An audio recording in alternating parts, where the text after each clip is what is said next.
ఈ దేశపు మొదటి పంతులమ్మగా చేరి మన జీవితాల్లో నిండు వెలుగుల దారి. హాయ్ అందరికి, అందరు ఎట్లున్నారు? మంచిగా ఉన్నారా? And welcome back to our channel.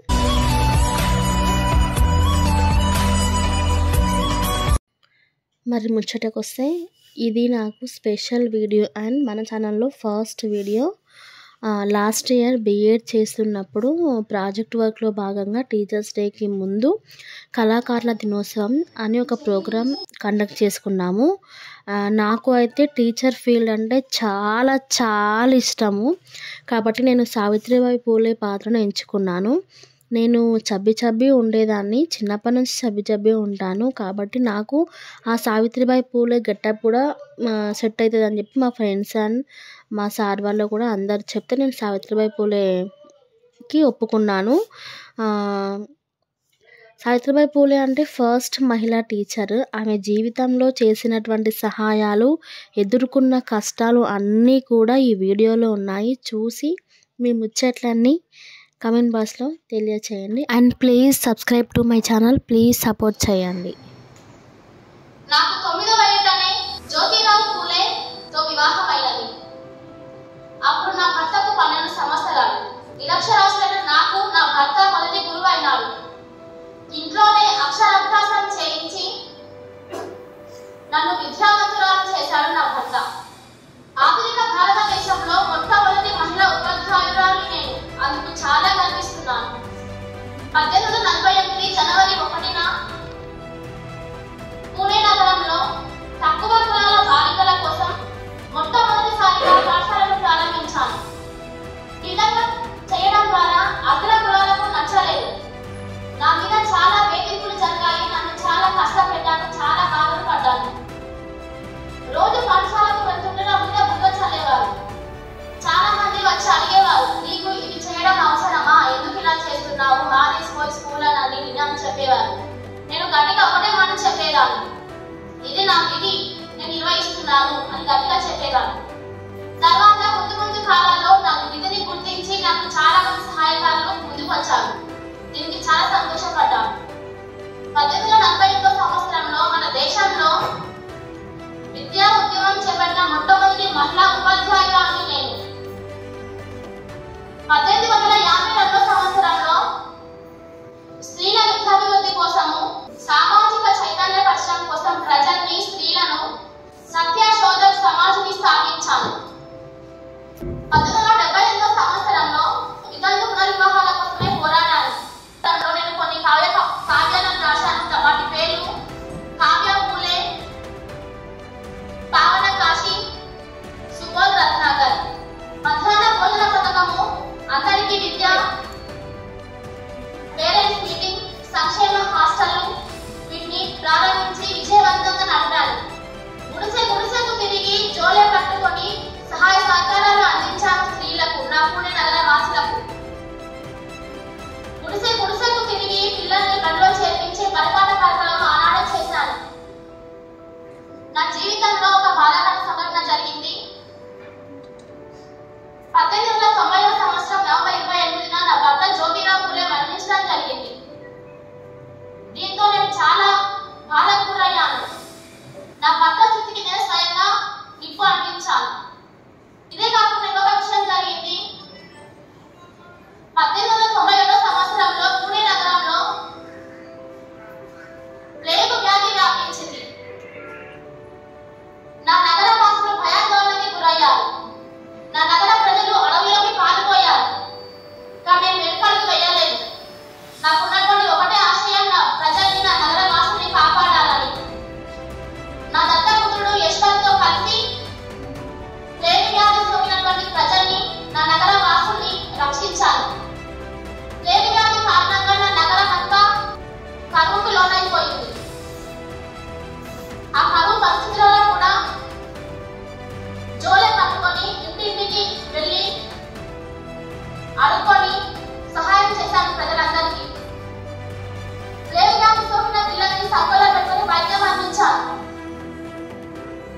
భగవంతుని దగ్గరికి పోవడం జరిగింది.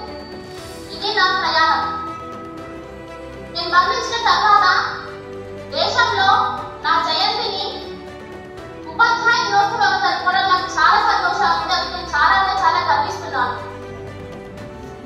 ఇది నా ప్రయాణం. ఒక చిన్న పాటతో నేను ముగిస్తాను.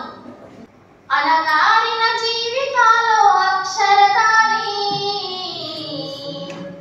పొద్దై పొడిసెను చదువుల జెండగా మారి ఈ దేశపు మొదటి పంతులమ్మగా చేరి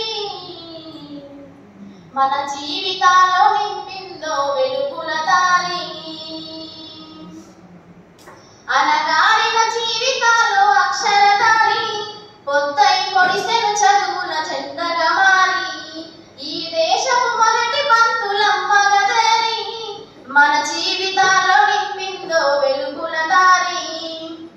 మరువద్దుల సమాజమా మహనీయులను, మరువద్దుల సమాజమా మహనీయులను, పూలే సావిత్రిబాయి త్యాగాలను, పూలే సావిత్రిబాయి త్యాగాలను.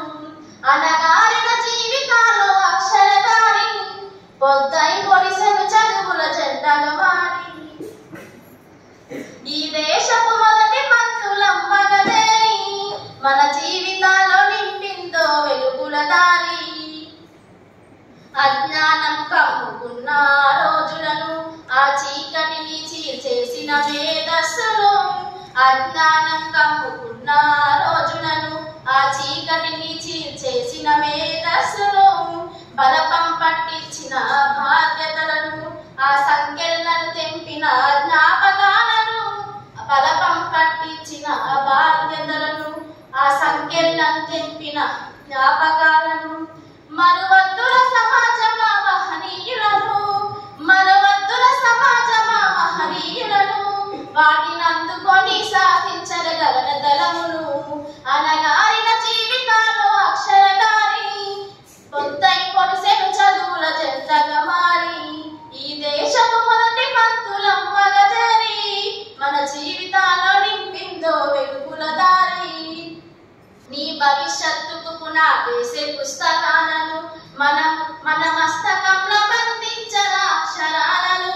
నీ భవిష్యత్తుకు పునాదేసే పుస్తకాలను మన మస్తకంలో బంధించరా అక్షరాలను.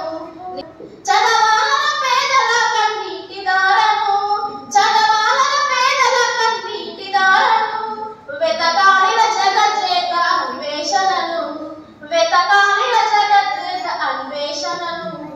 అనగారిన జీవితాల్లో అక్షరదారి పొద్దై పొడిచెను చదువుల చింతగా మారి ఈ దేశపు మొదటి పంతులమ్మగా చేరి మన జీవితాల్లో నింపిందో వెలుగుల దారి.